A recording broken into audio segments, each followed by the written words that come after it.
Hey everyone welcome back to my another mini blog को। तो आज बहुत दिन पर मु मोर मिनी ब्लॉग टे अपलोड करुच्ची।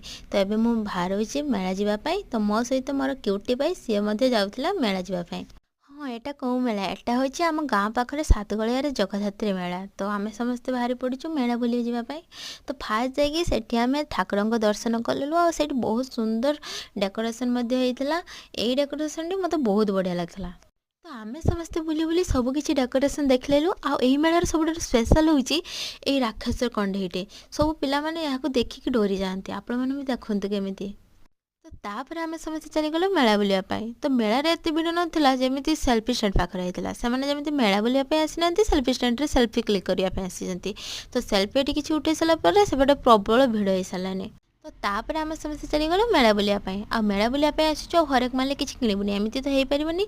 तो आम सब किसी किणाकिणी कलु तार भिडियो मु क्लिप उठाइबा भूली जाती। तो तापर आम आइसक्रीम खाइले ये ठारे केमिति आइसक्रीम खाऊँ देखो। तो आम समस्त आइसक्रीम खाइलु। तो आ गोटे कथा जब मेला बुलिया जाकि गुपचुप खाऊँ भल भाव हिसाब करेंगे कहीं मो साथर जमी है आपण साथर न हो। तो आम हिसाब कर 3टा गुपचुप खाइला बेलू से कहते आम 9टा गुपचुप खाइचु। तो आम एत आर्गुमेंट कलु ना आम से पैसा देदेलु। तापर आम चलीगलु चाउमिन खाइबापी। आ मेलार तो भूल चाउमिन खाइबा कथा ना मु भूल खाई कहीं क्वालिटी भल थाए। तो आज का मेला